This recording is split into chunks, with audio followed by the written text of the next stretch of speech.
वैसे तो पैसे कमाने के लिए जी-तोड़ मेहनत करने के अलावा कोई विकल्प नहीं है, मगर कई बार ऐसा होता है कि ऐसा करने के बावजूद भी घर में तन्हाली बनी रहती है। इसके लिए कई वास्तु उपाय हैं और यह भी कहा जाता है कि घर में मनी प्लांट लगाकर देखो। यह काफी प्रचलित है और ज्यादातर घरों में आपको मिल भी जाएगा। मगर क्या आपने कभी अपामार्क का नाम सुना है? इसे भी मनी ट्री कहा जाता है। चलिए आपको इसके बारे खुलकर बताते हैं। जिस तरह से हमारे यहाँ वास्तुशास्त्र होता है, वैसे ही चीन में फेंग शुई की विधा है और इसके अनुसार एक ऐसा पौधा है जिसे सिर्फ घर में रख देने मात्र से ही यह पैसे को अपनी ओर खींचता है। जंगल में रहने वाले संत महात्मा लोग जब साधना करते हैं तो वे लोग अपामार्क के बीजों को दूध में पकाकर खीर बना लेते हैं। उसके बाद वे लगभग 500 ग्राम की मात्रा में इसके बीज से बनी उस खीर का सेवन करते हैं। तो इन्हें बिल्कुल भी भूख और प्यास नहीं लगती है और लंबे समय तक वे लोग मलमूत्र का त्याग नहीं करते हैं। यानी कि अगर अपामार्क के बीजों की खीर बनाकर सेवन किया जाए तो लंबे समय तक आप कोई भी साधना कर सकते हैं। वहीं अगर इसकी जड़ को घीसकर उसका तिलक लगाया जाए तो यह वशीकरण का काम करता है।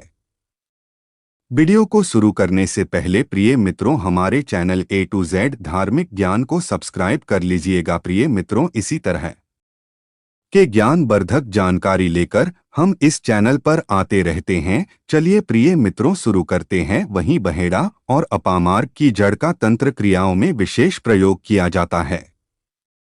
वहीं अपामार्क की जड़ का काढ़ा बनाकर अगर बांझ महिला को रविपुष्य योग में पिला दिया जाए तो कैसी भी बांझ औरत हो वह महिला निश्चित ही गर्भवती हो जाती है। परंतु ध्यान रहे कि यह काढ़ा ऋतु स्नान के 5 दिन बाद ही पिलाना है। वहीं गोरोचन के साथ अपामार्क की जड़ को पीसकर अगर तिलक लगा लें और अगर उसके बाद आप किसी सभा आदि में जाते हैं तो पूरी सभा आपसे वशीभूत हो जाएगी।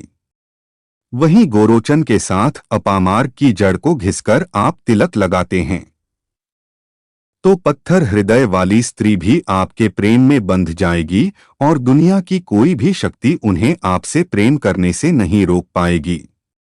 गोरोचन के साथ अपामार्क दिव्य वशीकरण का काम करती है।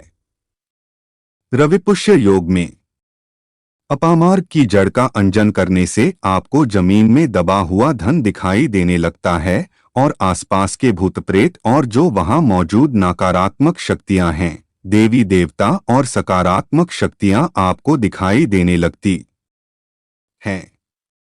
तंत्र की दृष्टि से अपामार्क का पौधा बहुत ही पावरफुल होता है।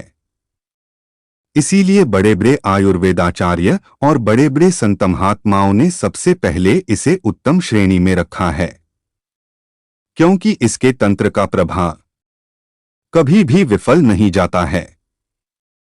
नवरात्रि, दीपावली अथवा किसी भी शुभ मुहूर्त में अपामार्क के पौधे की जड़ लाकर अपने घर की तिजोरी में रखा जाए तो यह पूरे घर को अन्न और धन से भर देती है।